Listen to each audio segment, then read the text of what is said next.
Cinnamon, where you gonna run to? Cinnamon, where you gonna run? ¿Cómo están? Bienvenidos a una nueva entrevista de Nicole Rodríguez. Hoy vamos a estar con Agustín Laje. Él es muy conocido. Ustedes lo pueden haber visto en varios programas de opinión, en columnas, sobre todo en YouTube. Agustín es politólogo argentino, conferencista, magíster en filosofía. Lo tengo ahí en pantalla. Agustín, muy bienvenido a la entrevista de Nicole Rodríguez. Yo sé que han sido unos días tremendos para ti con muchas entrevistas. Me parece que quizás hasta estás pensando que es el fruto de, ya vamos a ver por qué, el fruto de tantos años de dar una pelea, de esa pelea cultural que vamos a estar hablando. Hola Agustín, bienvenido. Hola, hola Nicole. Bueno, gracias por la invitación a tu espacio. Es un gusto poder tener este diálogo contigo. Has escrito una serie de libros como Cuando el relato es una farsa, lo escribiste con Nicolás Márquez y yo lo tuve en el programa hace algunos meses Mm, atrás. Escribiste también acerca de la batalla cultural. ujú, Actualmente tenemos más presente el libro ujú, Generación Idiota. ujú. Y de eso quiero estar hablando y lo vamos a ir empalmando con el triunfo en las PASO, en las primarias de Javier Milei, para entender si es que Javier Milei es parte de esta especie de batalla cultural a la izquierda y de decir, momentito, me aburrí del discurso de la izquierda, me aburrí de lo políticamente correcto, vamos, vamos por otro modelo. Antes de hacerte esas preguntas, yo necesito recordarle a nuestros auditores que nos sigan apoyando a través de Patreon. Patreon es fundamental para que el programa se siga levantando, así como sus auspicios, que me escriben a través de nicolperiodistachile@gmail.com. Esa es la manera que tengo de comunicarme con los auspiciadores y también con ustedes, con los auditores que me dan sus sugerencias, sus reclamos, sus análisis. Es fabuloso, me encanta poder escribir lo que opinan y cómo quieren aportar al programa. Y antes de irnos con Agustín, les recuerdo este servicio de estacionamiento, este estacionamiento al lado del aeropuerto. Agustín, si vienes a Chile prontamente o cuando vengas, MC Parking, yo sé que si vas a venir no vas a venir en auto, pero a lo mejor alguien por ahí te va a buscar. MC Parking es la solución para estacionarse muy cerca del aeropuerto y además de una manera segura y económica. ¿Cómo se hace? Usted reserva el estacionamiento a través de www.mcparking.cl y un bus de MC Parking que sale cada 15 minutos desde y hacia el aeropuerto, lo deja ahí, en la puerta del edificio del aeropuerto con sus maletas, con su familia y al revés, cuando llega lo deja en la puerta de su auto. El servicio cuenta con seguridad 24/7, alarmas, guardias, equipos de tecnología que están todo el tiempo monitoreando la seguridad del estacionamiento y el acceso facilísimo desde las autopistas, por ejemplo, Costanera Norte o Autopista Vespucio Norte. Se ve desde ahí. Usted simplemente reserve y pague en la web www.mcparking.cl. También si se trata de mantener satisfecho a su gente en la oficina y no sabe cómo poder ofrecer un servicio gastronómico adecuado, bueno, usted tiene que contactar a Master Cook Casino. Es el servicio gastronómico para poder solucionar el tema de mantener satisfechos a sus funcionarios y a sus empleados. ¿De qué se trata Master Cook Casino? Se trata de tener comida de verdad, no con gusto a casino, gusto a plástico ni olor a cloro. Es comida in situ, supervisada por sus propios dueños. Yo sé, me consta por las historias que me escriben a través del mail y eso hace toda la diferencia con las empresas. Cuando los dueños están encima o tiene buenos gerentes que están encima, no importa el tamaño de su empresa, Master Cook le puede solucionar el tema de la alimentación. Con Master Cook en su trabajo termina almorzando como en casa. Ventas @mastercook.cl, www.mastercook.cl. Agustín, ahora sí nos vamos. Yo quiero comenzar con tu libro, Generación Idiota, que me parece que terminan siendo una saga del resto de los libros y explicarme tu tesis acerca de qué es lo que plantea ahí sobre estas generaciones o sobre el mundo en el que estamos viviendo, más bien un mundo adolescente, y por qué termina siendo una saga de la batalla cultural. Bueno, vamos a ver. Generación Idiota es un libro que se publica este año, en el mes de febrero, y que tiene una tesis cultural. O sea, en ese sentido, puede ser una continuación o puede ser advertido como parte de una saga vinculado a la batalla cultural, y a su vez la batalla cultural también tiene un gran vínculo con el libro negro de la Nueva Izquierda, y así en general mis libros tienen una unidad conceptual, digamos. Generación Idiota pretende ser un diagnóstico sobre la forma etaria de nuestra sociedad y de nuestra cultura. Si tuviésemos que decir en qué edad se encuentra, qué edad tiene nuestra cultura, tendríamos que decir tiene la edad de un adolescente, porque la forma de nuestra cultura ha absorbido rasgos psicológicos que eran atribuidos al momento adolescente de la vida. Por ejemplo, Erik Erikson, un celebrado psicólogo norteamericano que ha estudiado en profundidad la adolescencia en la segunda mitad del siglo XX, le adjudicaba a la adolescencia una imposibilidad de coagular la identidad. ¿Cómo definimos a un adolescente? Lo definimos como aquel que todavía no logra continuidad en su yo. Por eso el adolescente va a los tumbos, su personalidad está desquiciada, va abrazando distintas formas de ser a un ritmo muy acelerado. Pues bien, cuando uno mira ya no al adolescente, sino a nuestra sociedad y sobre todo a la dimensión política de la sociedad, se va a dar con que la identidad, no por azar, sino de manera bien consecuente, se ha convertido en el locus del pensamiento político. La identidad hoy es una demanda política. Es increíble porque si hay algo que no te puede dar el Estado, es precisamente identidad.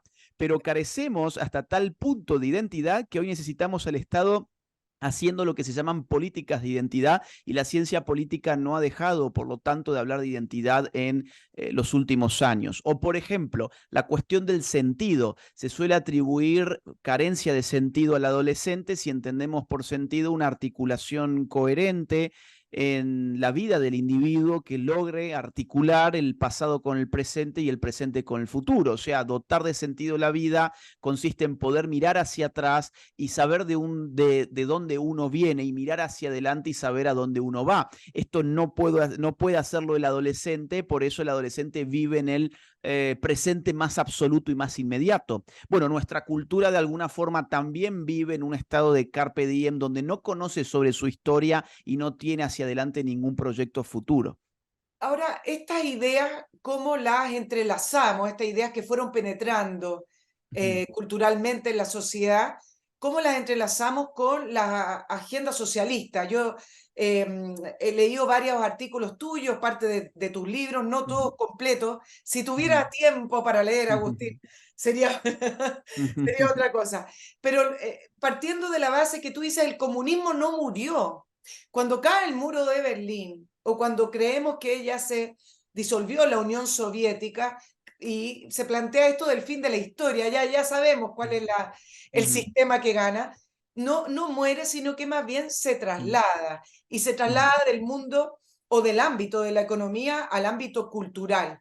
Lo que estamos viviendo hoy ha sido ese trabajo, te lo pregunto, ese trabajo desde los 90, donde se intenta penetrar con ideas, quizás parte de estas ideas, no sé si infantiles, pero una cultura muy adolescente, y lo que vemos hoy es el resultado de aquello. ¿Ha sido algo muy bien Pues preparado, sí. sistemático, o no es tan así? Bueno, a ver, tiene muchos factores que intervienen. Uno de ellos ciertamente es la presión de las ideologías izquierdistas que trabajan políticamente las cuestiones de identidad hasta lograr una fragmentación virtualmente absoluta en la sociedad. Eso no hay dudas, pero yo creo que va un poco más allá. Por ejemplo, el mundo digital también genera un estado adolescéntrico, y yo no le podría atribuir al mundo de las redes ser una, digamos, obra del mundo de las izquierdas. Y las redes sociales, sin embargo, han generado un nivel de estupidez que no es consecuencia de la izquierda, pero que vale también hacer una crítica cultural. Es decir, el mundo de las redes sociales nos ha puesto a cada uno a hacer una especie de reality show de nuestras propias vidas. Entonces, los problemas culturales, algunos sí tienen que ver con ideologías sistemáticas, con proyectos políticos, tienen que ver incluso con determinaciones de regímenes de gobernanza. Por ejemplo, el globalismo está destruyendo identidades nacionales, las izquierdas tratan de destruir la institución familiar en este momento, todos los puntos de arraigo de la identidad espontánea de los individuos está empezando a colapsar y bajo ese colapso aparece la idea de que el Estado te va a brindar identidad. En ese sentido, sí podemos leer esta crisis de nuestra cultura como el fruto de una política deliberada.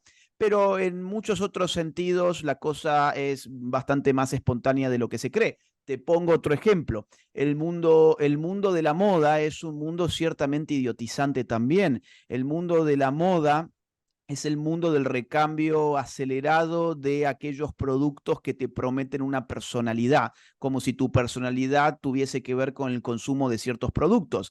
Ahora bien, la cuestión de la moda se agrava cuando se hace moda determinadas ideologías. Es decir, cuando vos ves, por ejemplo, marcas como Zara, marcas como Stradivarius, marcas como Bershka, marcas como Calvin Klein, marcas como Dior, que te están vendiendo revolución feminista al mismo tiempo que en el tercer mundo mantienen fábricas en condiciones laborales de semiesclavitud, donde Claro. trabajan incluso niñas.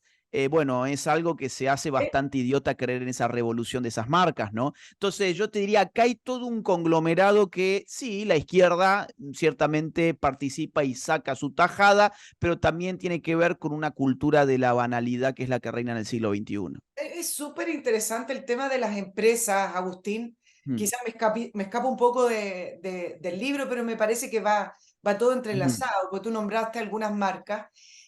¿Y no te parece que a través de ciertos planteamientos con respecto a las obligaciones de las empresas, cómo deben inmiscuirse en política, también es una manera que tiene el socialismo de limitar el crecimiento empresarial? El otro día leí un libro acerca de lo extraviado que a veces están las empresas. Me refiero a las empresas grandes donde tienen estos directorios. Lo extraviado en lo que se encuentran las empresas tratando de entender este mundo y tratando de calzar en lo políticamente correcto, cuando finalmente las empresas tienen una misión: hacer bien lo que hacen y de una manera correcta. Y por ahí, Ujú.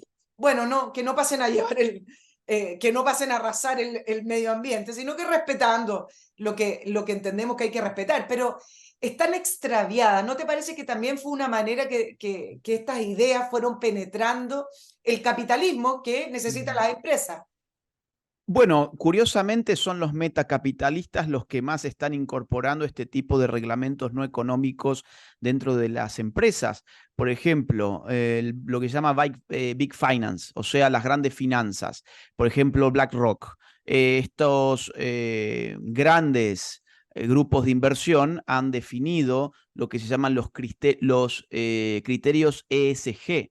O sea, son criterios climáticos, sociales y gubernamentales que las empresas tienen que cumplir. E insisto, esto no es el Partido Comunista el que lo está imponiendo, son los propios que te van a dar plata para tu empresa. Entonces, cuando ellos elaboran un ranking y dicen, a partir de ahora te vamos a prestar dinero, vamos a inyectar capital en tu empresa a condición de que estés bien rankeado en los criterios ESG, es un nuevo modelo totalmente distinto de lo que un libre mercado supone. El libre mercado supone que tu empresa sea rentable en la medida en que es capaz de vender buenos productos o buenos servicios a un buen precio y que el consumidor te escoja en el mercado. Bueno, ahora ese ya no es el criterio del mercado en el siglo XXI. Ahora el criterio del mercado es que tu empresa sea una empresa verde, una empresa, como le llaman, sostenible, una palabra un poco abstracta, pero que sin embargo está muy de moda, que tu empresa tenga políticas de género, que tu empresa tenga políticas LGBT, ¿sí? Que tu empresa levante las banderas de la inclusión, la diversidad, etcétera, etcétera. Entonces, cuando vos te das con todos esos criterios que no son criterios económicos, sino que son criterios ideológicos, político-ideológicos, y mirás quiénes son los que lo están imponiendo, te vas a dar cuenta que el siglo XXI es mucho más complejo que el siglo XX. El siglo XX era mucho más fácil separar en dos los bandos en pugnas. Teníamos a los capitalistas por un lado y a los comunistas por el otro lado. El siglo XXI es distinto porque hay grandes capitalistas, hay más aún lo que podremos llamar metacapitalistas, porque son los que están estableciendo las reglas del libre mercado y están acabando con el libre mercado en ese sentido, y tienen ideas socialistas.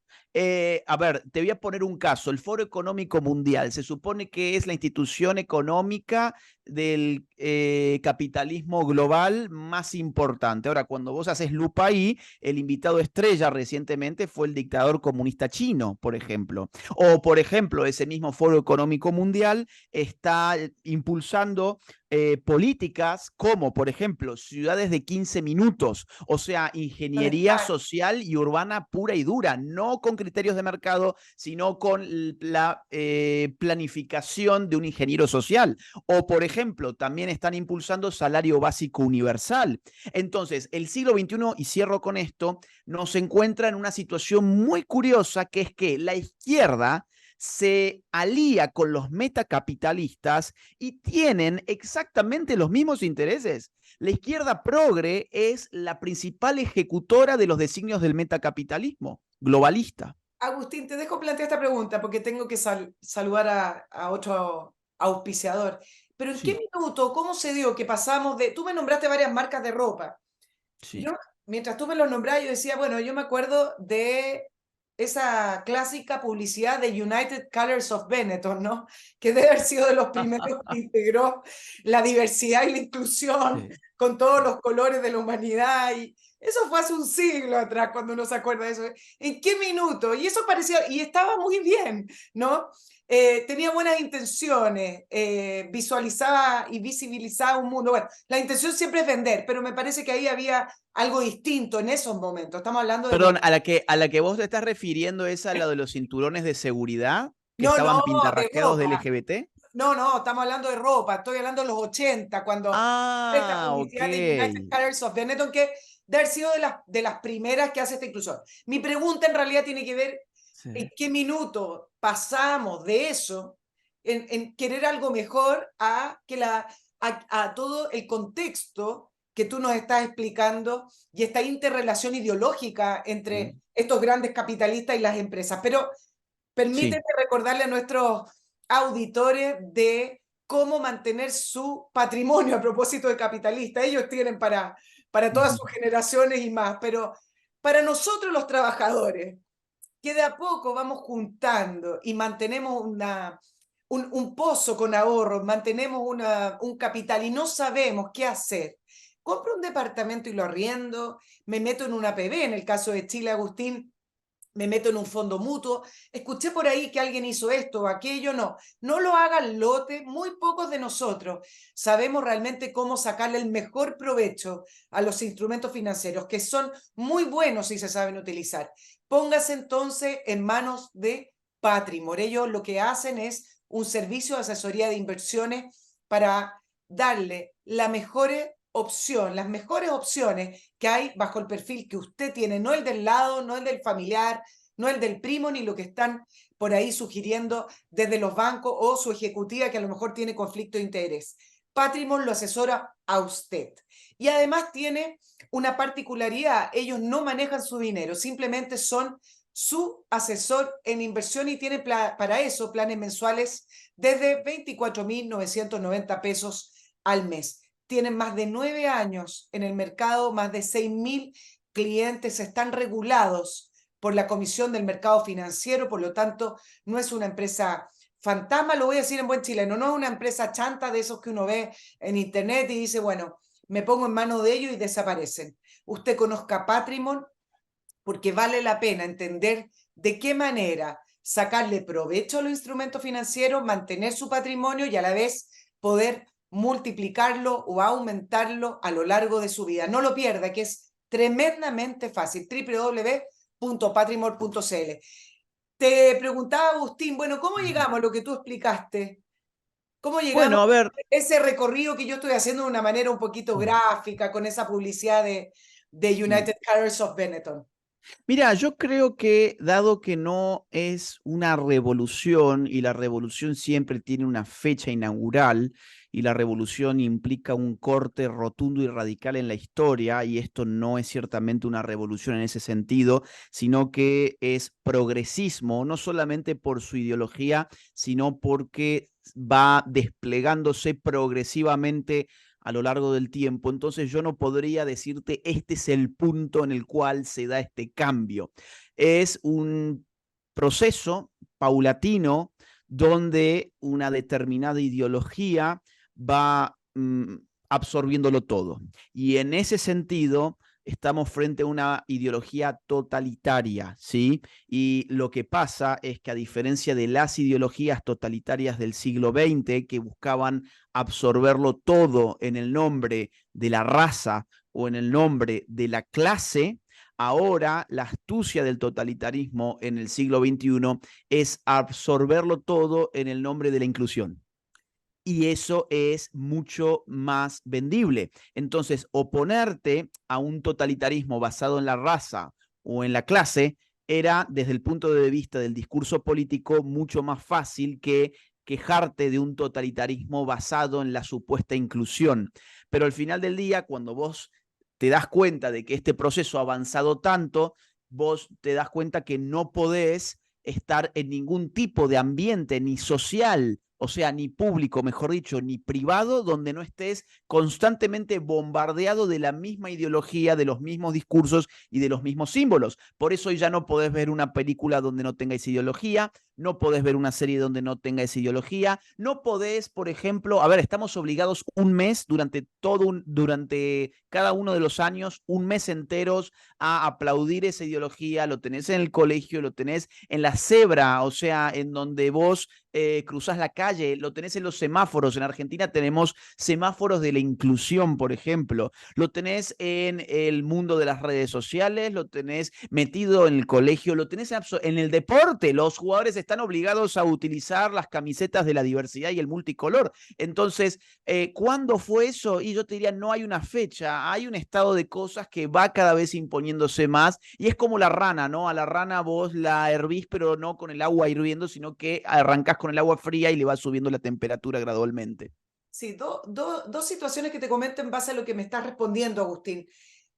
En este contexto que tú describes y que creo que es bastante globalizado, ¿ah? Porque lo que tú Claro. estás escribiendo se vive en Chile también y me ha tocado entrevistar analistas en España, en Europa y a lo largo de América, uno lo ve en Estados Unidos, pero curiosamente en Estados Unidos se ha enfrentado, no sé si tardíamente o no, pero se enfrenta con un discurso que intenta ser distinto, pero en otras partes mi pregunta es si lo que tú describes significa que esa batalla cultural entonces se ganó, ya permeó Bueno, por todos los rincones, es decir, hay una victoria cultural en esa línea que ha llevado, me imagino, también a las victorias políticas.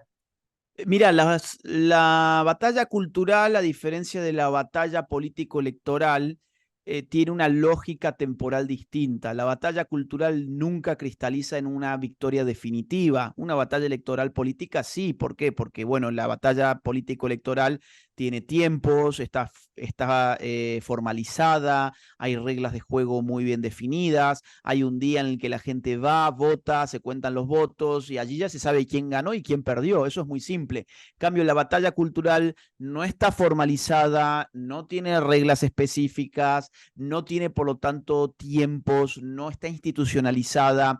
Entonces yo te diría, esto es como una especie de partido de fútbol que no termina nunca, pero en el cual hemos entrado a jugar con el tablero 10-0 perdiendo.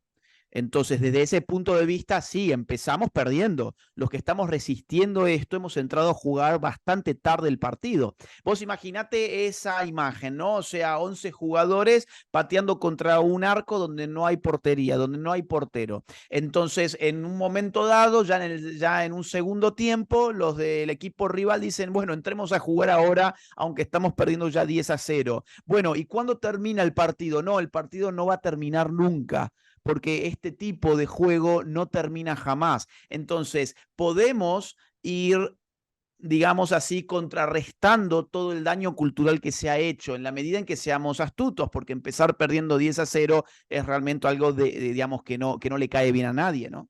La palabra astucia y ser astuto me parece interesante porque quienes han enfrentado esto, incluso en círculos sociales o en círculos educacionales, se enfrentan al problema en que las personas no necesariamente se dan cuenta que adquirieron una ideología, creen que están en el lado correcto de la vida, que están del lado correcto de la calle, que todas estas buenas intenciones de la inclusión, de la identidad, de la no discriminación, ¿cómo van a ser incorrectas? ¿Crees que hay mucha ingenuidad en círculos educativos, o no es ingenuidad, sino que simplemente esto penetró con una fuerza en que nadie se pudo dar cuenta? Mira, yo creo que hay varios casos, ¿no? Por un lado, hay conveniencia, por otro lado, hay ingenuidad, y por otro lado hay simple ignorancia. Vamos a ver cuál es la diferencia. Por un lado, tenemos la conveniencia, o sea, si yo no adhiero a estas ideologías, yo me convierto en el malo de la película y nadie quiere ser el malo de la película. El sistema ya está armado para que si vos no te arrodillás frente a los cultores de la diversidad, pues vos te conviertas en un fóbico, por ejemplo. Vas a ser un transfóbico, un lesbofóbico, un homofóbico, un xenofóbico. Todas las fobias habidas y por haber van a recaer sobre vos, y eso en determinados contextos incluso significa daños materiales. Por ejemplo, si vos sos periodista y trabajás en un medio de comunicación, es muy probable que te echen del medio de comunicación si te metes contra lo que ellos llaman la diversidad. Claro que hay que ponerles muchas comillas, porque si vos lo mirás un poquito mejor, te darás cuenta que no hay tal diversidad desde el momento en que no está permitida la diversidad de pensamiento y de opinión, que es lo que estamos viviendo. Está permitida la diversidad de con quién me acuesto, de cómo me tiño el pelo, de muchas cosas. Ahora, la más importante de todas, y es que yo pueda opinar y que yo pueda pensar de un modo diverso, ahí ya el sistema no me lo permite. Pero si yo estoy en un medio de comunicación y yo quiero denunciar esta hipocresía, es muy probable que yo pierda mi trabajo. Ya los medios de comunicación del sistema, por ejemplo, están equipados de lo que se llama editores de género. Yo escribía en determinados periódicos en Argentina, publicaba periódicamente columnas, y me expulsaron por completo. Yo no estaría haciendo mis cosas en las redes sociales de no haber sido porque me expulsaron, así que en el fondo me hicieron un gran favor, quiero decirlo. Ahora, por otro lado, imagínate a un docente, tanto de un colegio, de una universidad. Si llegara a tener una opinión distinta, por ejemplo, de la hegemonía feminista, se lo acusaría en este caso ya no de un fóbico, sino de un misógino, de un machista o de un sexista. Ahí tenés 3 epítetos que nadie se quiere ganar. O un heteropatriarcal también le pueden decir, o un falocéntrico o falocrático. Entonces, nadie quiere ser, digamos, en el siglo XXI expuesto de esa manera, puede perder incluso su puesto en una universidad. Te voy a poner un ejemplo, hay universidades que ya tienen rankings y una especie de notas basadas en cuán machista o no es un docente. Y los propios alumnos están haciendo esa especie de terrorismo cultural, entonces ningún docente quiere estar en ese ranking de los más machistas de la universidad. Ahora, por ejemplo, vamos a pensar un caso donde no sos ni periodista ni docente, simplemente sos una persona que tiene una actividad social en una ONG o en una fundación o en un club o en una asociación. Bueno, tampoco querés que se te acuse de eso dentro de ese grupo social. Por lo tanto, tu conveniencia está está muy clara, es cállate la boca, arrodillate. Si un hombre te dice que es una mujer, entonces hace de cuenta que es una mujer. Eso nadie se lo cree. Nadie se lo cree, pero todos hacemos como que lo creemos porque sabemos que las consecuencias son nefastas. Entonces, número uno, la conveniencia. Número dos, la ignorancia. Hay gente que está totalmente ignorante sobre todos estos temas porque solo se saben mirar el ombligo. Entonces, el mundo puede explotar en mil pedazos. Todo lo que importa es lo que está aquí en las cuatro paredes de mi casa y yo no me voy a meter en todas esas cuestiones porque a mí no me competen. O sea, la ignorancia es en ese caso una forma de maldad por omisión. Y en tercer lugar, la ingenuidad, que fue una muy buena palabra que vos usaste. Hay muchas personas que pueden creer en estas ideas, sobre todo jóvenes, porque están movilizados por la idea de la rebeldía. Ellos creen que realmente están combatiendo un sistema heteropatriarcal, a un sistema heteronormativo, que ellos están haciendo la revolución por los pañuelos verdes y realmente se creen que están haciendo alguna revolución y que son los rebeldes de esta historia. A los ingenuos hay que mostrarles que todo cuanto dicen es exactamente coincidente con lo que dicen los grandes centros del poder global. Eso es lo mismo que dice Naciones Unidas, lo mismo que dicen estos supuestos rebeldes, es lo mismo que dicen todas las universidades del poder académico, es lo que dicen todos los medios de comunicación del sistema, es lo que dicen los famosos, lo que dice Hollywood, lo que dice Facebook, lo que dice Twitter, lo que dice todo el mundo. Entonces, ¿rebelde de qué sos? Rebelde de la nada, te han engañado. Y eso es un mensaje que es muy importante de bajar, te han engañado. Agustín, tú prácticamente llevas 10 años escribiendo acerca de esto. El libro que escribiste con Nicolás Márquez, hablando del cuando el relato es una farsa, y después siguieron escribiendo, develando un poco, en el caso argentino también, con una respuesta al kirchnerismo. Son 10 años prácticamente, pero ¿cómo te diste cuenta, o para ti, qué fue un gatillante y decir, no, acá hay algo que me parece que no está bien, aquí hay algo en que hay que tener una respuesta a? Te la dejo porque también tengo que seguir Sí, adelante. recordando mis auspiciadores, gracias a ellos Claro, claro, estamos acá adelante. grabando. Y para la marca que viene ahora, ustedes simplemente piensen, ¿cómo puedo tener el mejor transporte vertical? Es decir, ascensores, escaleras mecánicas, home lift para los automóviles, montacargas para esas cargas pesadas en algunas industrias, en algunos edificios, en ascensores para residencias. Bueno, todo lo que sea transporte vertical, usted lo encuentra en Euroascensores, esta marca fabulosa que está en Chile con certificación europea y cuyos modelos no solamente son modernos, son muy bonitos, sino que además cuentan con esta certificación de seguridad, porque a la vez de tener acceso universal, lo importante es que su carga o usted llegue seguro. Bueno, Euroascensores le da la respuesta a todo lo que usted necesita. www.euroascensores. ¿Qué va a encontrar en la web? Va a encontrar los diseños, va a encontrar los modelos de ascensores, de escaleras mecánicas, de montacargas, del home lift que les estoy comentando. Y por ahí me comentaban esto de que mucha gente de la tercera edad tiene que volver a vivir a los hogares con sus hijos y se convierte en un problema. Las escaleras, bueno, están instalando estos ascensores para hogares. Conózcanlos porque puede ser una muy buena solución para personas con problemas de movilidad. Eurosensores se encarga de la instalación, mantención y también de la modernización de sus equipos, aunque no sean de la marca de Euroascensores. Servicio postventa fabuloso. No va a encontrar respuestas del tipo, el repuesto llega en 3 meses, en 2 meses, no. Su ascensor va a ser reparado, su escalera va a ser reparado, su montacarga va a ser reparado. Euroascensores, contacto @euroascensores.cl. Agustín, te preguntaba, ¿qué gatilló? ¿Qué fue lo que te hizo decir, bueno, acá hay algo a lo que hay que responder, nadie está diciendo nada? Y a mí, en lo personal, me imagino, estoy pensando en tu brainstorming, esto no, me parece que no va por ahí la respuesta a las necesidades de la gente. Sí, mira, yo identifico así a vuelo de pájaro dos puntos de inflexión.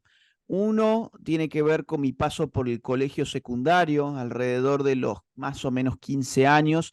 Empecé a notar que el colegio que iba tenía una obsesión muy clara con el asunto de la década del 70, con el tema de la dictadura militar, con el tema de la guerrilla, y empecé a ver que, bueno, que mi colegio se buscaba bajar una ideología muy concreta en los alumnos. Para que vos te des una idea, si vos ibas a la sala de los preceptores tenías un enorme cuadro del Che Guevara, si ibas a la sala de los maestros tenías un enorme cuadro de Fidel Castro. Muchos profesores hacían gala de haber tenido algún tipo de vínculo con organizaciones como Montoneros o haber tenido amigos que participaron de la guerrilla terrorista, siempre con ánimos de reivindicar a la guerrilla terrorista, por supuesto, y tenían una obsesión con tratar de, vamos a decirlo de manera cruda, lavarle la cabeza a los alumnos. Entonces, cuando yo advierto todo este adoctrinamiento que es muy propio de aquellos años de kirchnerismo, donde el kirchnerismo instauró un relato político sobre los 70 para apalancarse en el poder el mismo, empiezo a estudiar la historia. Por eso en verdad el primer libro que yo publico no es el del 2013, Cuando el relato es una farsa, sino otro del 2011 que se llama Los mitos setentistas. Yo apenas termino el colegio, empiezo a escribir ese libro y lo publico algunos años más tarde, como respuesta a ese intento de adoctrinamiento, ¿no? Entonces yo en ese momento no me imaginaba que fuera a ser escritor, simplemente escribí un libro para sacarme lo que tenía adentro, después de una investigación ardua, ciertamente muy documentada, pero pensé que la cosa iba a quedar ahí. La cosa no quedó ahí, la gente le interesó lo que escribía, empecé a escribir más y más y más, además empecé a estudiar ciencia política y acá viene el segundo punto de inflexión. En ciencia política, claro, después de haber estudiado yo el fenómeno de la izquierda de la década del 60 y 70, donde todo era un marxismo muy clásico, lucha de clases básicamente, me doy cuenta que la izquierda en la universidad está hablando de otra cosa, está hablando de género, está hablando de sexo, está hablando de etnias, está hablando de otro tipo de nodos del conflicto social y cómo lograr una hegemonía a partir de un discurso socialista que sea capaz, sin embargo, de trascender los estrechos límites de las demandas económicas y poder articular políticamente a grupos como las feministas, los homosexuales, los trans, ahora podríamos decir los gordos, porque ahora también están con la cuestión de la gordofobia y demás. Entonces, cuando yo advierto esto, digo, acá hay un gran cambio, acá hay un gran cambio. Y Nicolás Márquez, por su parte, él estaba estudiando mucho el tema del Foro de San Pablo y el socialismo del siglo XXI. Entonces, con esas dos perspectivas, con esas dos experiencias, con esas dos intuiciones, nos unimos para escribir un libro que se tituló El libro negro de la nueva izquierda, donde ahí ya sí estudiamos sistemáticamente cómo fue cambiando esa izquierda hacia el siglo XXI para incorporar nuevas causas. Sí, mientras tú me contabas esta historia, yo pensaba en el paralelo con respecto a mi país en relación a la conmemoración de los 50 años del golpe militar, porque yo decía, por Dios, cómo esto parece un guión y las situaciones que se dan en otros países son muy similares a las que estamos viviendo acá. Tenemos un gobierno de una generación muy joven, con el presidente más joven de Latinoamérica, conmemorando los 50 años y tratando de levantar la figura de Salvador Allende y haciendo un relato de los 50 años acerca de que no hay justificación alguna para que, estoy repitiendo acá los mantras que se han ido repitiendo, para quebrar la democracia y la violación a los derechos humanos con la figura de Salvador Allende al medio, como un gran estadista, como un gran presidente. Y entonces te quería preguntar si tú has seguido un poco también el relato que se ha hecho desde el gobierno del Frente Amplio junto al Partido Comunista y el presidente Boric en torno a los 50 años. ¿Cómo es que generaciones tan jóvenes se afirman de estas figuras y hacen esta mezcla, ¿no?, entre lo que ocurrió en los 70, levantando estas figuras, con este socialismo que tú me dices que te encontraste en la universidad, que es prácticamente lo mismo que uno le escucha a este gobierno, con las agendas de género, las identidades, etcétera? Sí, bueno, ahí te das cuenta que la izquierda unifica su estrategia a nivel internacional. Es decir, que vos veas exactamente las mismas demandas, los mismos relatos, la misma teoría funcionando en el fondo de esas prácticas políticas en Argentina, en Chile, podemos agregar Perú, podemos agregar México, podemos agregar Colombia, Ecuador, bueno, muchos otros, España, donde yo estoy ahora en este momento. Ahí te das cuenta que la izquierda está unificada estratégicamente a nivel internacional y en la derecha todavía falta mucho por hacer.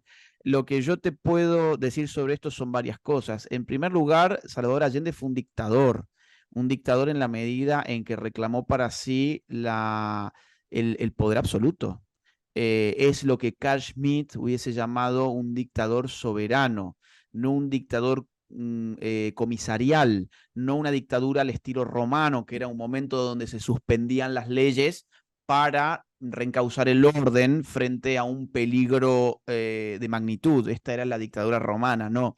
La dictadura moderna es una dictadura soberana donde se utiliza el aparato del Estado para refundar el Estado. Y lo que estaba haciendo Salvador Allende era eso y con el concurso de la dictadura cubana, hasta tal punto que Fidel Castro va a monitorear al gobierno, va a darle instrucciones al gobierno de Salvador Allende y se queda más de 30 días, si mal no recuerdo, Sí, pues.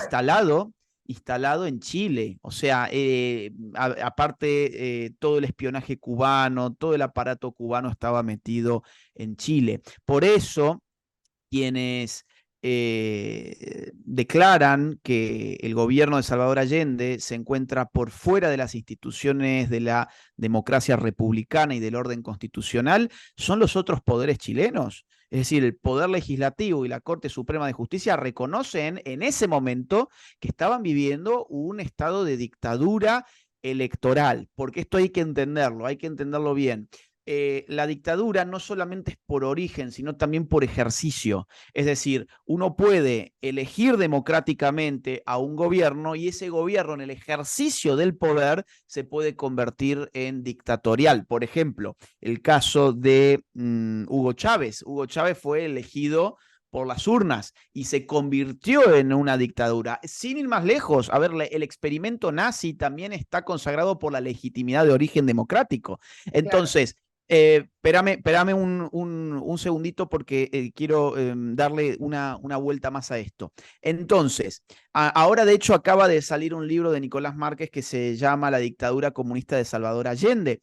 Y si vos te fijás, la derecha no se ha inmiscuido en batallas culturales por el dominio de la historia, no se ha metido en batallas culturales en general y le ha dejado toda esa intangibilidad de lo cultural en manos de las izquierdas. Por eso la izquierda maneja los símbolos, maneja las palabras, maneja los relatos, maneja los mitos, maneja la historia. ¿Y la derecha qué maneja? La economía. Por eso es que cuando los países se empiezan a incendiar económicamente, la gente vuelve a apostar por la derecha. Pero la derecha llega de nuevo al poder para acomodar la economía y no tiene nada que decir sobre la cultura. Entonces, cuando la economía se acomoda, viene una nueva generación de izquierdas con un relato cultural a destruir la cultura y la economía cuando llegan al poder. Y ese es un ciclo vicioso del cual no podés salir. ¿Por qué no podés salir de ese ciclo? Porque a la derecha le falta un relato cultural.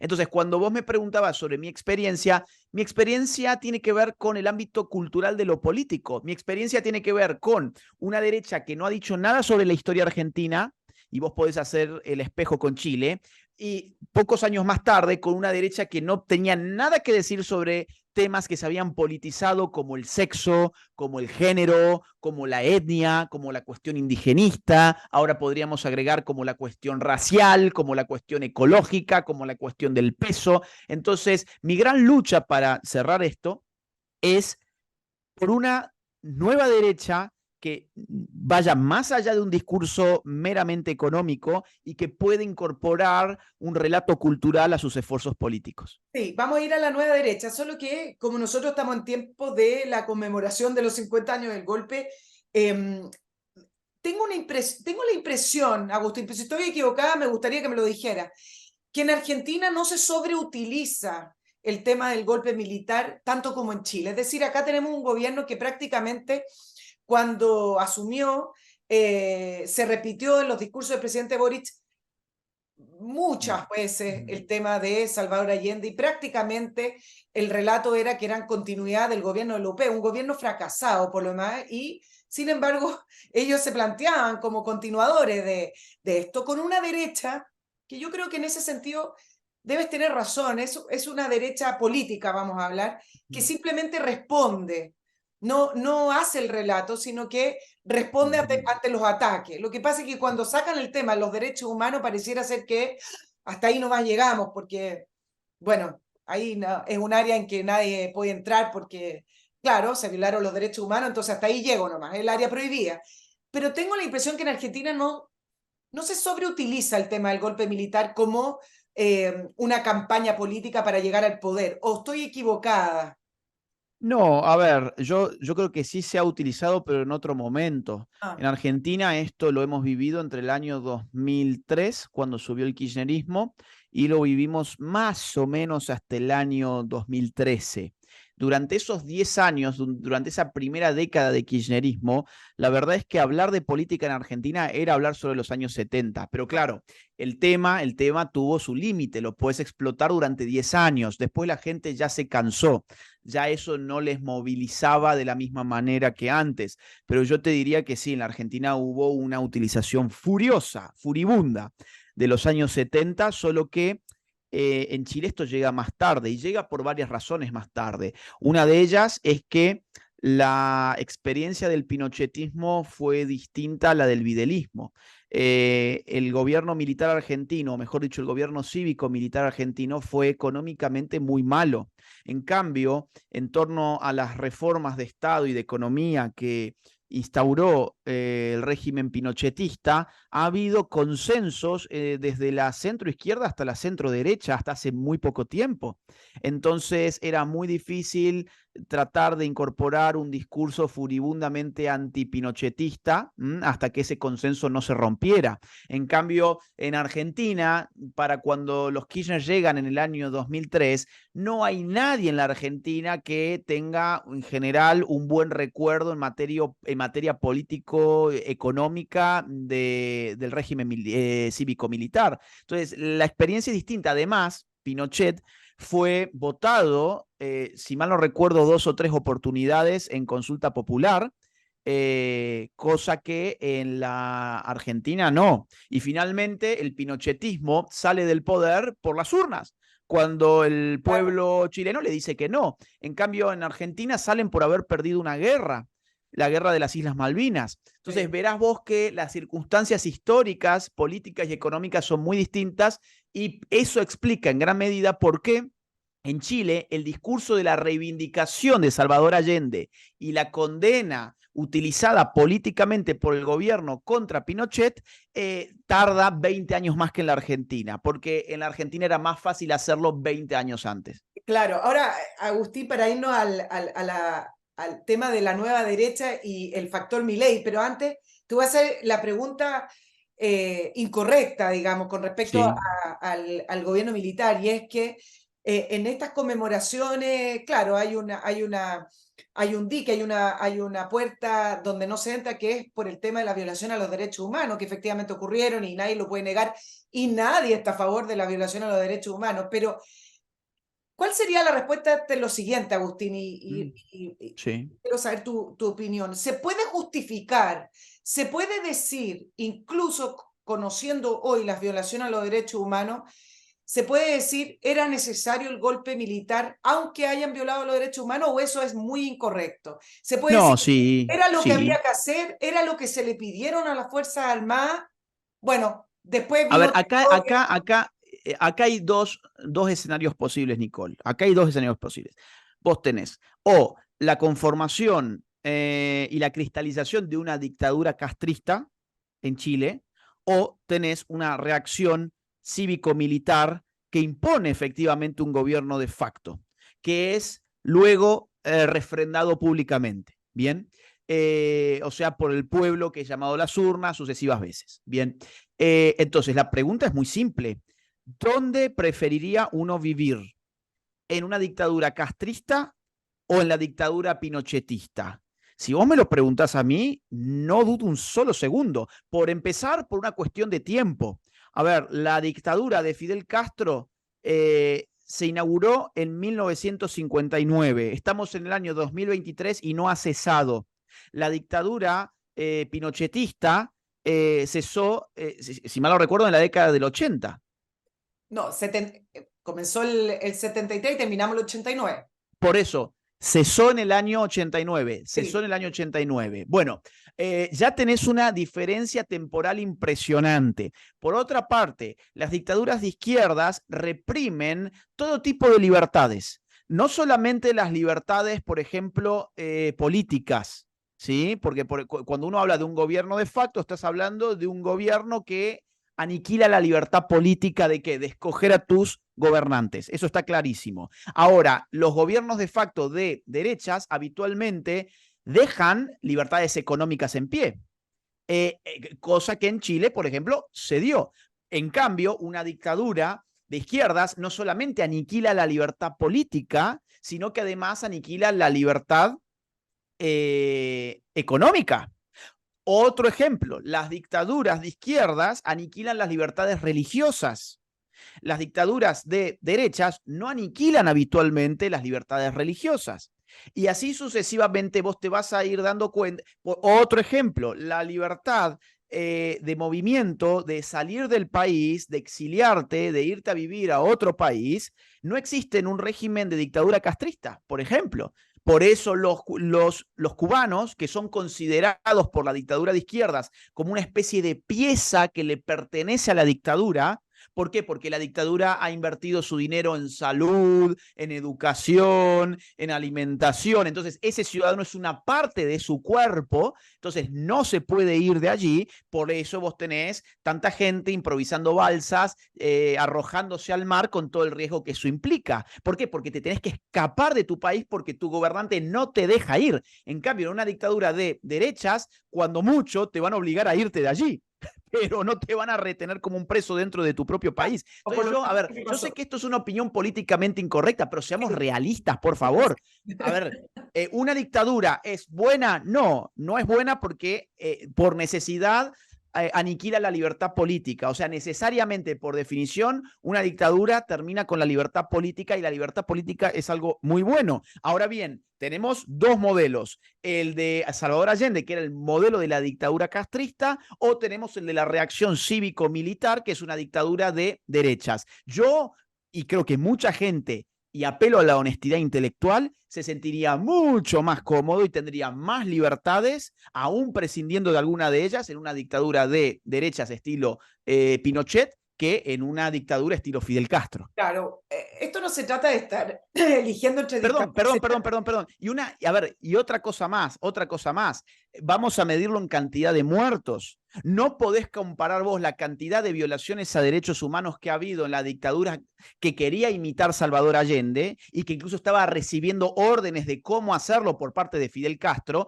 Es incomparable el número de asesinados, torturados, exiliados forzosamente. Es incomparable si vos lo pones frente a la dictadura pinochetista. Es incomparable. Es más, recordemos, en la Cuba de Fidel Castro se diseñaron campos de concentración y de trabajo forzado, ¿bien? Por ejemplo, para homosexuales. O sea, incluso cuestiones sexuales eran enviadas a un campo de trabajo forzado. Y sobre esa violación a los derechos humanos nadie dice nada. Al contrario, Nicole, es muy cool andar con una camiseta del Che Guevara, es muy cool andar con una camiseta con una hoz y con un martillo, es muy cool ser de izquierdas y encima de todo tienen la hipocresía de decir que creen en los derechos humanos.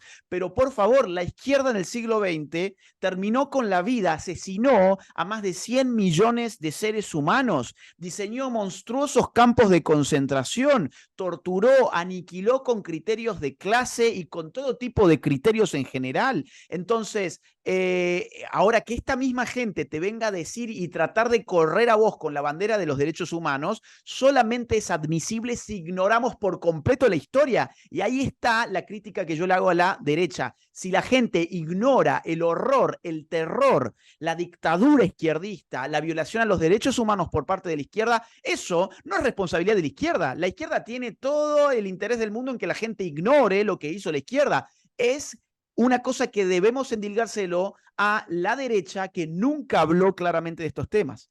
No, no habló claramente. Ahora se dio y se da en Chile una situación curiosa, que quienes vivieron el golpe militar del 73, quienes incluso estaban políticamente activos en primera línea y fueron exiliados, han escrito sus historias a propósito de los 50 años y han relatado los hechos, y creo que de una manera bastante imparcial. La derecha ha estado más o menos respondiendo.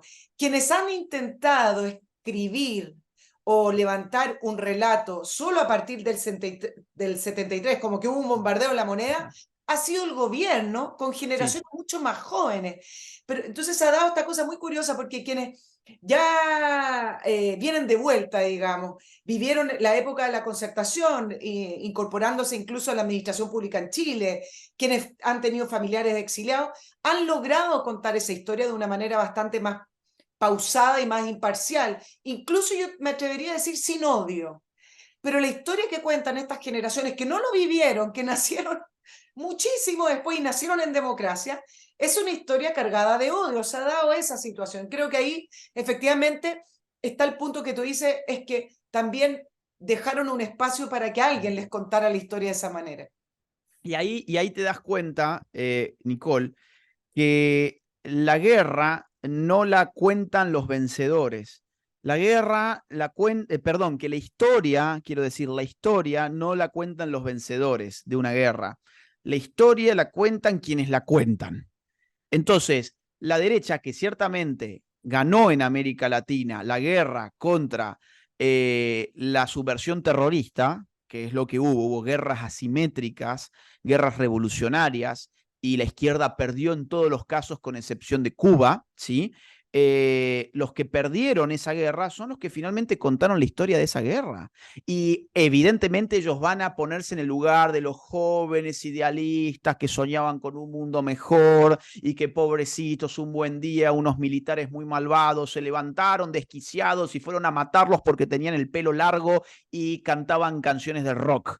Ese es el tipo de discurso patético que les han contado las nuevas generaciones, y las nuevas generaciones, patéticas también porque no se han ocupado de contrastar históricamente eso que les han relatado, lo han reproducido. Y eso que vos me comentabas de empezar a contar a partir del 11 de septiembre del 73 la historia chilena reciente, es lo mismo que hicieron en Argentina, solo que en Argentina la empiezan a contar desde el 24 de marzo del 76. Y todo lo que está antes no te lo mencionan, porque todo lo que está antes es lo que te contextualiza y te permite pensar la historia. Claro, bueno, y tú me hablabas del plebiscito. Estamos hablando que en el plebiscito del sí y el no, Pinochet sacó un 44%. ¿Qué político no quisiera hoy un 44%? Sin dudas. No es por defender una cosa o la otra, es por contar la historia como fue, ¿no? Agustín, y todo este relato que estamos hablando nos lleva a el tema de la batalla cultural y la victoria en las PASO de Javier Milei, que me parece que es muy interesante y tú estás bastante ligado a él. Antes de irme a él, solo me quedaba una pregunta, porque siempre está dando vuelta a esto. ¿Por qué no es cool ser de derecha? A propósito de las poleras del Che Guevara, el martillo. Mira, no es cool porque en el imaginario popular la derecha significa varias cosas muy negativas. Por ejemplo, la derecha significaría ser algo así como un anciano encerrado en el cuerpo de un joven, ¿no? Se ha adjuntado a la diminuta cabeza de la gente en general que las ideas van avanzando conforme avanza el tiempo. Entonces la derecha estaría quedada en un tiempo en un tiempo pretérito, en un tiempo medieval, oscurantista, retrógrado. Entonces, si vos pensás por derecha, no sos un joven, no tenés todos los atributos y virtudes de la juventud, sino que serías algo así como un pobre anciano decrépito, encerrado en el cuerpo, en todo caso, de un joven. Y ningún joven quiere ser considerado de esa forma. Por otro lado, a la derecha se le ha adjudicado también ser clasista y ser, digamos así, privilegiada económicamente, cosa que es totalmente falso. Anda a ver a quién están votando los barrios económicamente más altos en América Latina y te vas a caer de la silla. De hecho, los hijos de los ricos en Chile votaron a Boric, por Exacto, ejemplo. así fue. Por ejemplo, claro, Exacto. ¿por qué? Porque, a ver, el proceso es muy simple. Los hijos de los ricos nunca han movido un dedo para poder generar riqueza, no saben cómo funciona el mercado, además han tenido todo lo que siempre han querido de una autoridad paterna, cuya psicología después se traslada a la autoridad estatal y quieren seguir viviendo de la misma forma y quieren que toda la sociedad tenga también, como ellos tuvieron un buen padre redistribuidor de la riqueza de la casa, ellos quieren que el Estado sea ese gran padre que ellos tuvieron, pero respecto de toda la sociedad.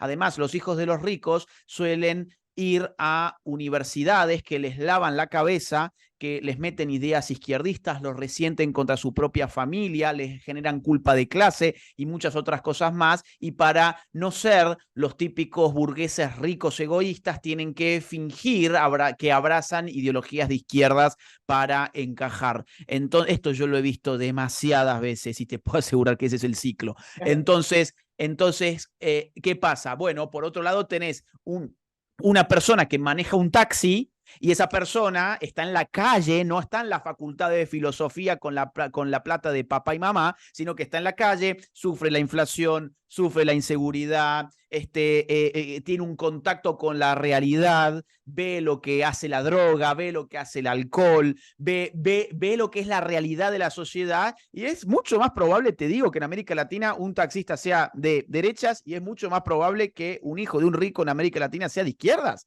Y esto es así. Entonces, el segundo punto es el clasismo. El primero es la ancianidad. El segundo punto es el clasismo.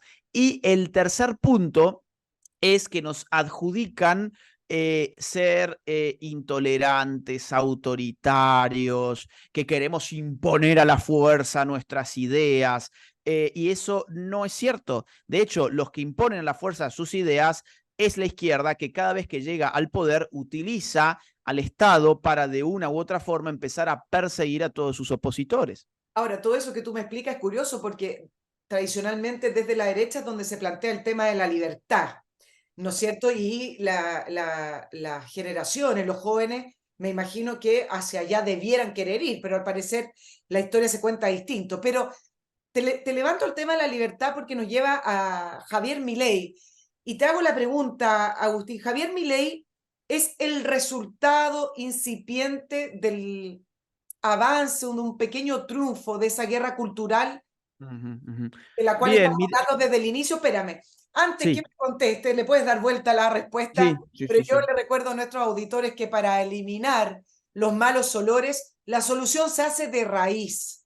No empieza a esconder ese mal olor con una velita, con un spray. Usted tiene que atacar las bacterias que producen la descomposición y de ahí es de donde sale el mal olor. Oxinova, estos polvitos fabricados en un laboratorio de Estados Unidos que al diluirse en agua produce un compuesto que elimina de raíz el mal olor porque ataca esas bacterias.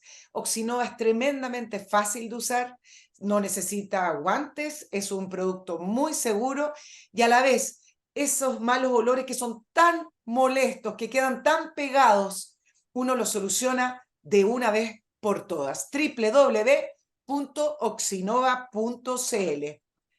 ¿Quién es Javier Milei? Él es el resultado de quizás una incipiente victoria sobre esa batalla cultural o no.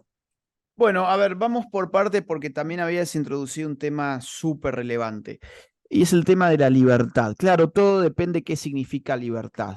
La derecha tiene una visión de la libertad que está acompañada de la responsabilidad y la derecha comprende la libertad como el reconocimiento de un área bien determinada de la acción humana que está jurídicamente protegida frente a la coerción tanto de los demás como del propio Estado. Esto es muy importante de entender porque eso significa que yo soy libre, pero para que el otro sea libre, la libertad debe estar definida simplemente como no coaccionarnos mutuamente, ¿bien? Eso me garantiza lo que se llama igualdad ante la ley. Entonces, la izquierda tiene otra visión de la libertad. Te voy a poner un ejemplo no económico, sino cultural. Hablamos de la gente que se autopercibe de otro sexo. Entonces, ¿qué te diría la derecha sobre ese tipo de gente? Diría, bueno, mire, a ver, usted tiene la libertad de autopercibirse como usted quiera. Lo que no tiene esa libertad es ningún poder sobre mi libertad de pensar y sostener que usted no se ha convertido en una persona de otro sexo simplemente por autopercibirse así. Mucho menos su libertad a autopercibirse como usted quiere puede engendrar en mí una obligación en el sentido de conceder parte del fruto de mi trabajo en forma de impuestos para pagarle a usted operaciones plásticas, hormonas. Tampoco esa libertad de autopercibirse como usted quiera puede generar en mí una obligación a tener que hablar en determinada forma. Entonces, lo que la izquierda te dice es tu libertad de autopercibirte de otro género implica sobre los demás no solamente una obligación a abstenerse de hacerte daño, sino, o a impedírtelo, sino implica sobre los demás una obligación a participar de tu autopercepción, o bien financiando tus cirugías plásticas a través de impuestos, o a través de hormonas también pagadas con los impuestos de la ciudadanía, o meterle a tus hijos en la cabeza esa determinada ideología a través de una currícula pública, o por ejemplo, obligándote a vos a utilizar determinados pronombres de género para referirte a esa persona, o por ejemplo, obligando a mujeres a participar de ligas femeninas donde se meten hombres que dicen que son de otro género, o por ejemplo, someter a mujeres que están presas en una cárcel a la presencia de una persona del otro sexo que simplemente ingresa en la celda de la mujer porque dice que él también es una mujer. No, eso no es libertad, eso es privilegio. Todo eso es privilegio. Entonces, acá hay que diferenciar muy bien qué significa la libertad. La libertad es un derecho negativo en el sentido de que implica en los demás la abstención de hacerme daño, punto final. No implica en los demás la obligación ni de financiarme, ni de cambiar su opinión, ni de referirse a mí con determinadas palabras. Eso es parte de una visión pervertida de la libertad que tiene la izquierda. Y una cosa más, la derecha también cree en la libertad que está acompañada por la responsabilidad. Yo, por ejemplo, tengo toda la libertad del mundo de emprender económicamente. Ahora, si emprendo mal económicamente porque no sirvo al público con buenos bienes y servicios a buen precio, pues entonces yo me tendré que hacer responsable de quebrar económicamente. Y yo no puedo decirle a los demás que saquen de su bolsillo para financiarme a mí porque yo hice mal mi trabajo. Eso no se llama libertad, al contrario, eso significa vulnerar la libertad de los demás de disponer del fruto de su esfuerzo como ellos mejor lo consideren. Entonces, eso por un lado. Ahora sí, paso a Javier Milei porque el tema de la libertad es muy importante y es que a las nuevas generaciones se les ha pervertido el significado concreto de qué significa ser libre. Claro, pasemos al tema porque te preguntaba con respecto a si el triunfo de Milei en las primarias, en las PASO, es también se podría Sí, interpretar como el principio de un triunfo cultural sobre las sí, ideas, porque estuvo muy cargado, bueno, siempre ha estado cargado en todo caso, el discurso de Javier Milei con respecto a, uno, el tema de la libertad sí, como principio de la sociedad, sí. y con muchos de los conceptos que hemos estado conversando hoy en el programa, Agustín. Entonces, Sí, quiero saber cómo interpretas tú ese triunfo, si efectivamente es un avance en la batalla cultural. sin dudas. A ver, yo explicaría la victoria de Javier en dos fases, ¿bien?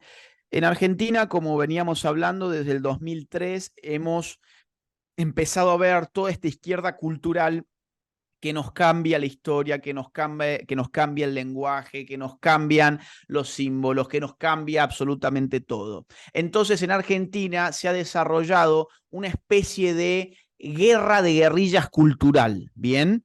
Donde aquellos que no teníamos posibilidad de tener un canal de la televisión, un programa de radio, una columna en los grandes periódicos. Empezamos a dar batalla cultural de otra manera. Lo dábamos a través de las redes, montábamos un canal de YouTube, escribíamos un libro, dábamos conferencias. Si vos te fijás en Argentina, podés detectar muchos nombres que son muy conocidos incluso en Chile. No solamente Javier Milei, está también Nicolás Márquez, está Emanuel Danan, está Cristian Rodrigo Iturralde, Javier Olivera Rabasi, Francisco Neto, Victoria Villarruel. Hay mucha gente que ha venido dando batalla cultural de una manera muy clara durante muchos años y eso ha rendido su fruto.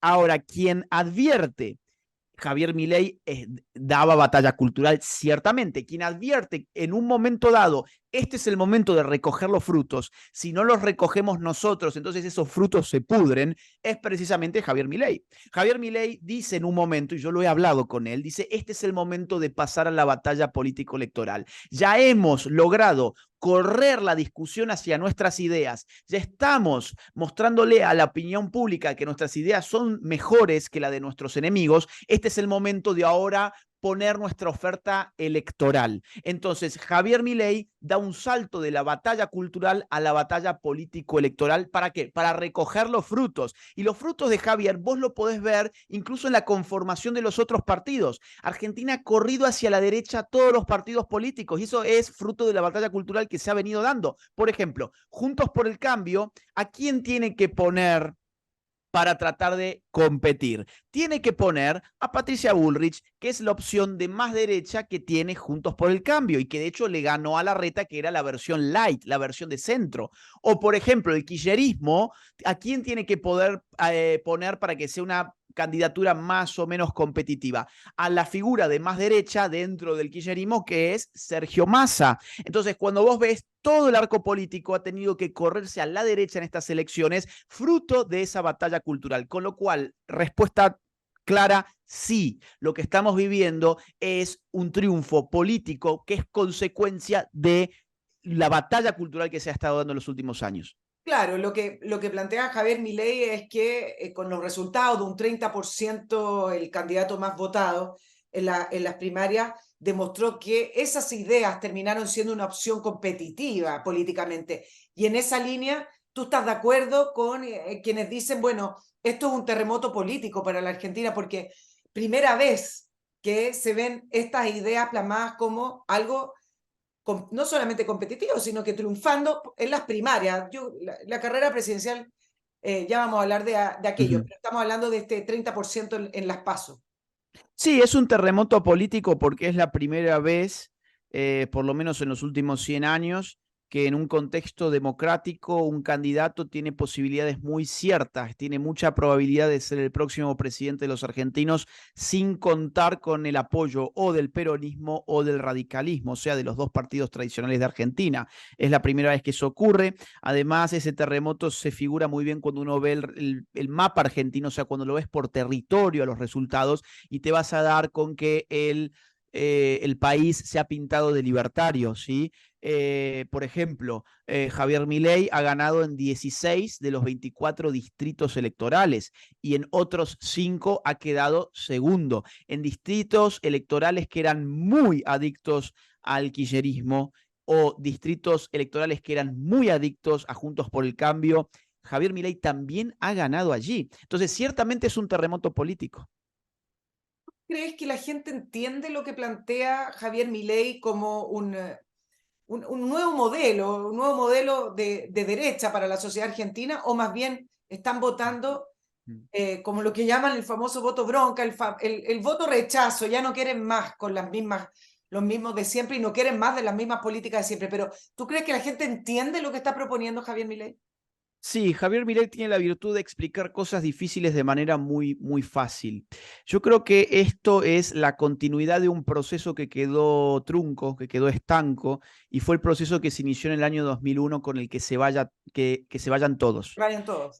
El que se vayan todos al final no generó ningún efecto político porque volvieron los mismos de siempre y se reciclaron con nuevas consignas, con nuevos discursos y con nuevas siglas políticas. Ahora la gente ya ha tocado fondo. Argentina Argentina es un país que ha tocado fondo hace rato. En Argentina estamos encaminándonos al 150 de inflación, 150% de inflación. En Argentina, un país muy, muy rico, el granero del mundo, tienen 45% de pobres, tenemos un 10% de indigentes, 6 de cada 10 niños no comen todos los días, tenemos un peso que no vale absolutamente nada. Hace 4 años, solo 4 años, uno compraba $1 con 40 pesos. Hoy necesitas 780 pesos para poder comprar $1. Eso habla a las claras del desastre económico de la Argentina. Pero el desastre no solamente es económico, también es en materia de seguridad. En Argentina no se puede estar seguro en la calle, no podés caminar sin riesgo de que te quiten la vida por simplemente sacarte un teléfono móvil, un celular. La Argentina tiene un gravísimo problema de seguridad, tenemos incluso bandas de narcotraficantes que ya están tomando porciones del territorio, por ejemplo en Santa Fe. Tenemos en Argentina una gran crisis educativa, hemos sido expulsados, por ejemplo, de las pruebas PISA por alterar las muestras.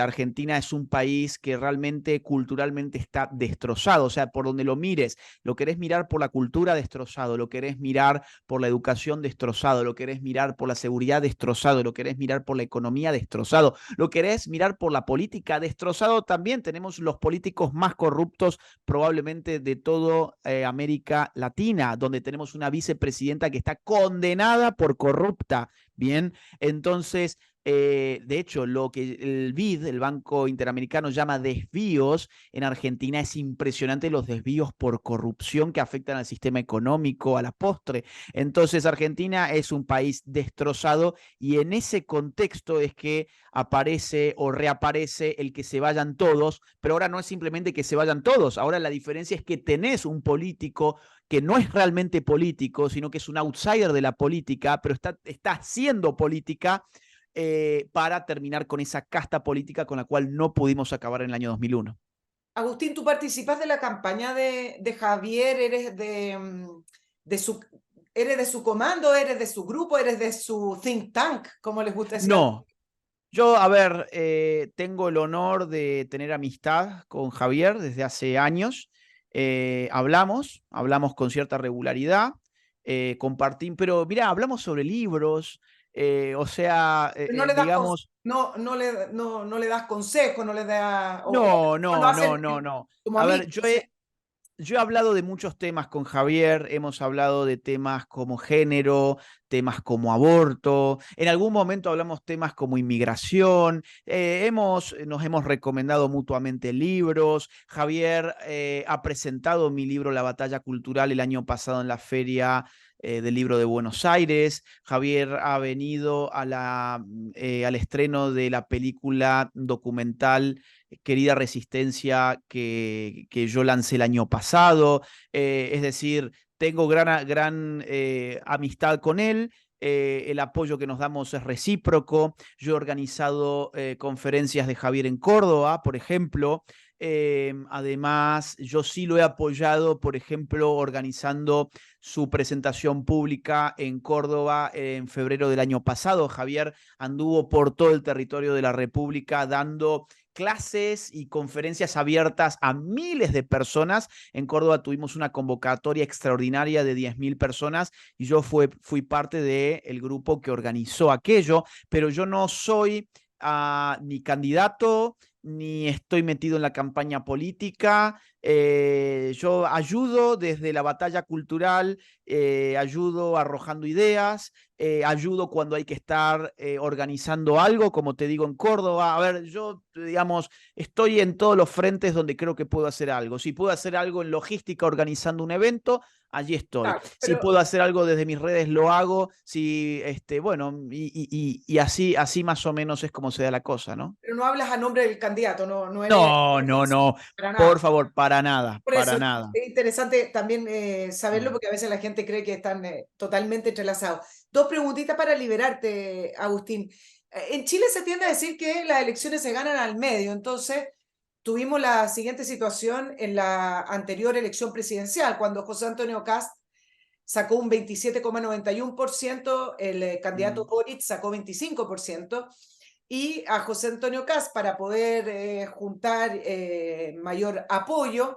Se le pedían muchas cosas, que moderara un discurso y al final se fue desdibujando, no fue muy clara su segunda campaña. Milei, ¿cómo lo va a hacer para poder llegar a la elección presidencial en octubre? Y me refiero desde el punto de vista de que hoy tiene un discurso muy clarito de lo que quiere hacer, con ideas, fuerzas que son revolucionarias para Argentina.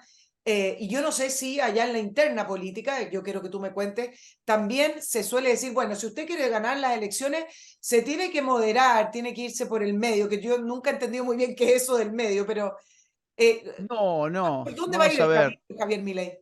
A ver, quien lee así la política no está entendiendo lo que pasa, lo que está pasando en todas partes. La gente está cansada del centro. Si hay algo que ha fracasado en América Latina para contener a la izquierda, ha sido el centro. Vos fíjate, a ver, vamos a ver, ¿qué ha hecho el centro o incluso más aún el centro derecha? En Argentina, el centro, cuando mucho, algo de centro derecha, pero sobre todo centro, ha sido el macrismo. Y el macrismo ganó en el año 2015.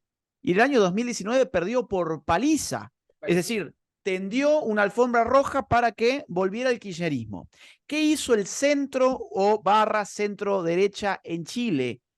Bueno, le tendieron una alfombra roja a la izquierda para una nueva constitución, ¿bien?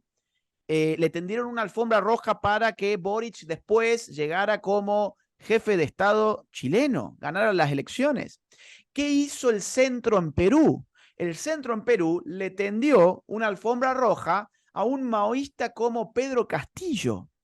¿Qué hizo el centro en Colombia?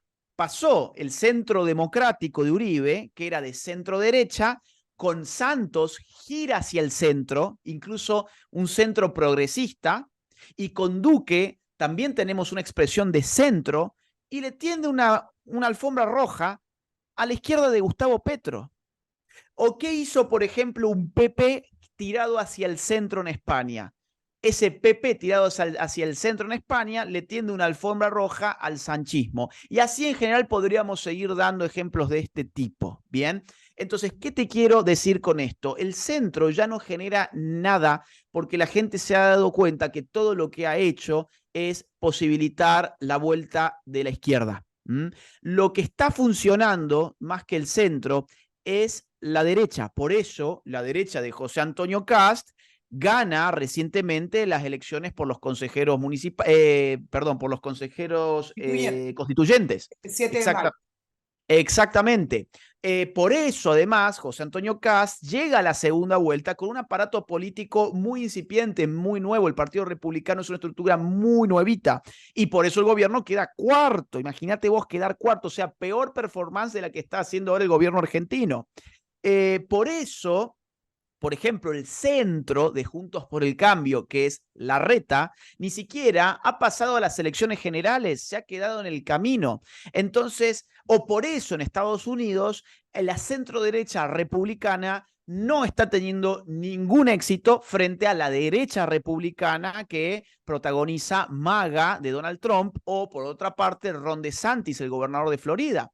Entonces, yo te diría, lo que pasa es que está esta idea de que hay que correrse constantemente al centro y hay que ceder valores, hay que ceder principios, hay que ceder ideas para tratar de ganar al electorado. Javier Milei está haciendo exactamente lo contrario ahora en Argentina. Te cuento solamente una anécdota que creo que pinta de cuerpo entero la cuestión. Javier Milei ya ha dicho que si él gana las elecciones va a llamar a un referéndum para derogar la ley de aborto. Un periodista el otro día que tiene una muy buena relación con Milei, le dice en su programa lo siguiente, le dice, Javier, yo como amigo te recomiendo políticamente que no te metas ahí. Esto no le va a hacer bien a tu campaña política, le dice Fantino a Milei. Le dice, yo creo que políticamente no te conviene decir ni hacer esas cosas porque el aborto es un derecho conquistado. Entonces, Milei le responde, mira, hay una diferencia entre legal y legítimo. Lo legal no es lo mismo que lo legítimo. Nunca puede ser legítimo una ley que violente los derechos fundamentales que son el derecho a la vida, a la libertad y a la propiedad. Y entonces Fantino le dice, sí, pero políticamente no te conviene. Y Milei le dice, no me importa si políticamente no me conviene, yo defiendo los derechos a la vida, a la libertad y a la propiedad y soy pañuelo celeste. Entonces, vos fíjate, ¿qué le hubiese dicho un asesor a Milei? No digas esto, tenés que correrte hacia el centro para ganar las elecciones. Y Javier Milei va a ir a por todo, porque lo que le importa a Milei no es el poder por el poder, lo que le importa es el poder para generar cambios reales basados en valores, principios y una filosofía política muy clara, que es la filosofía, en este caso, libertaria. Claro, vamos a ir cerrando, Agustín. Yo no sé si Milei va a poder hacer todo lo, en caso de ganar, Ajá. va a poder hacer toda esa reforma, achicar el Estado, que me parece que es una de las situaciones más difíciles. ¿Cómo llegas al poder y puedes despedir, echar a esos cientos de funcionarios del Estado que están enquistados en Argentina, así como también en nuestro Estado se han estado enquistando también? Son esas reformas que uno dice, no sé cómo las va a poder llevar a cabo, que va a firmar 120.000 finiquitos, muy difícil, pero independiente de aquello, ¿te parece que este triunfo en las PASO va a producir algún tipo de efecto dominó para partidos políticos de derecha en la región, para que tomen más energía, para que tomen más seguridad de llevar adelante esas ideas? Debería iluminar una práctica política nueva. En su momento, a ver, me ha tomado cuatro años más o menos escribir el libro La batalla cultural. Es un bodoque así, es un ladrillo muy denso además, que fue publicado el año pasado. Y en gran medida lo que estamos viendo en Argentina tiene mucho que ver con la teoría política que trato de desarrollar en ese libro, que es la siguiente: se necesitan fuerzas de nueva derecha capaces de articular a tres tipos de derechas distintas. Libertarios, pero dentro de los libertarios a los que no son progresistas; conservadores, pero dentro de los conservadores a los que no son inmovilistas, entendiendo por inmovilistas aquellos que todo lo político lo subsumen a un hecho religioso, y con esa gente es imposible hablar de política. Y en tercer lugar, los patriotas, los soberanistas, que no son estatistas. ¿Por qué? Porque hay libertarios que son progresistas y por lo tanto no son de derechas, hay conservadores que son inmovilistas y por lo tanto no son aptos para construir nada políticamente, y en tercer lugar hay soberanistas o patriotas que son estatistas y por lo tanto tienen un costado también izquierdizante. Bien, entonces, ¿qué es una nueva derecha? Es la articulación de esas tres fuerzas políticas. Claro que dependiendo el contexto de cada nación, hay una que va a predominar en el tipo de discurso. En Argentina la que predomina es la derecha libertaria. ¿Por qué? Porque Milei es un libertario de derechas, pero está acompañado en su fórmula presidencial de una conservadora como es Victoria Villarroel. Por ejemplo, en Chile, quien lidera la nueva derecha es José Antonio Kast, que tiene un perfil más propio del conservador. Por lo tanto, allí dentro de la nueva derecha chilena es probable que sea más bien el discurso conservador el que articule a los discursos libertarios y a los discursos patriotas. O, por ejemplo, en el caso de Vox en España, lo que prima es una derecha soberanista que articula en su derredor la derecha libertaria y a la derecha conservadora. Entonces, claro, va cambiando, si se quiere, el centro de gravedad, pero siempre esa articulación entre estos tres tipos de derechas es lo que te define una nueva derecha. En Argentina está ganando una nueva derecha que tiene su centro de gravedad en una filosofía libertaria y no podía ser de otra manera porque Argentina es un país enfermo de estatismo. En el caso español es lógico que la nueva derecha la articule un sector patriota, soberanista de la derecha, porque están atrapados por la Agenda 2030 y por las instituciones de gobernanza mundial y regional, por ejemplo, de Bruselas. Entonces, cada nación tiene su propia dinámica, su propia lógica, pero sí yo creo que ya hay muchos tomando nota de lo que ha pasado en Argentina y esto da una lección, que es que sí se puede. Sí se puede. A Milei le dijeron que no tenía estructura y que no iba a poder, pudo. A Milei le dijeron que era un fenómeno barrial, Sí pudo. A Milei le dijeron que era un fenómeno del show business, de los programas de espectáculos, de los programas de chimentos y de las redes sociales. Bueno, finalmente no era eso. A Milei le dijeron que, como todos sus candidatos en el interior estaban perdiendo las elecciones de gobernador, el propio Milei en las PASO se iba a reventar contra la pared. Bueno, tampoco pasó, fue el ganador de las PASO y su fuerza política fue la que más votos obtuvo. Entonces, lo que muestra Milei al resto del mundo es que sí se puede ganar manteniendo las ideas claras, los principios y los valores de manera clara también. Claro, bueno, y te faltó decir, le dicen demagogo, populista, ultraderecha también, ¿no? Bueno, sí, Paquete y eso completo. exactamente. Y a él le tiene sin ningún cuidado que le digan todas esas cosas. Ya veo por el carácter, eso es propio de él. Solo, ¿algún avance, algún pronóstico de cómo podrían ser los resultados electorales o eso ya es para los brujos y para la carta astral? Bueno, mira, con esto cierro la entrevista porque tengo que entrar en Yo lo otra sé, por eso. entrevista. Yo te diría, quien ha acertado en el resultado no fueron ni las encuestadoras, ni los periodistas, ni los medios, ni las redes. Quien acertó el resultado de lo que pasó en las PASO fue Cristina Kirchner. Cristina Kirchner dijo, estamos en un escenario de 3/3. Y mal que mal, esa fue la relación. Milei 30 puntos, por debajo Juntos por el Cambio con 28 puntos, en la sumatoria, en la sumatoria de ambos candidatos de Juntos por el Cambio.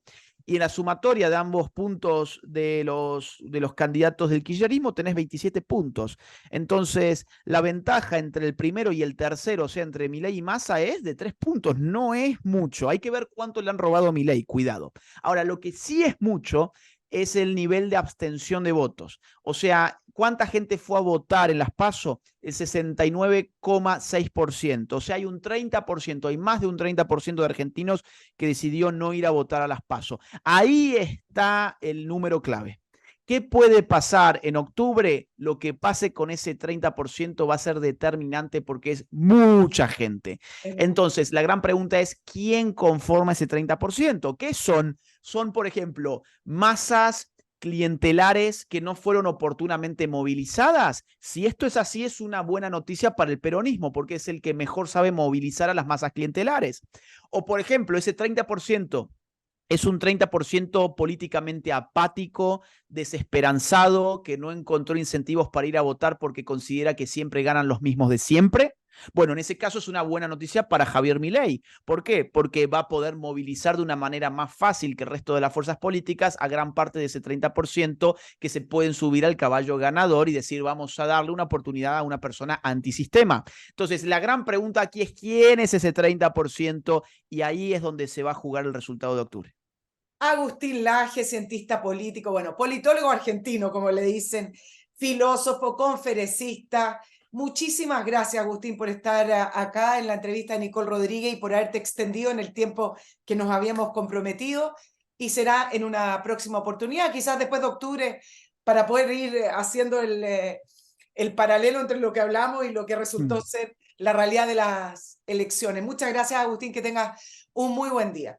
Muchas gracias a vos, Nicole. Un abrazo grande y saludos a la audiencia. Hasta la A próxima. nuestros auditores que estén muy bien y les recuerdo que me escriban a nicolperiodistachile@gmail.com. Chao, chao. Oh, Cinnamon, where you gonna run to?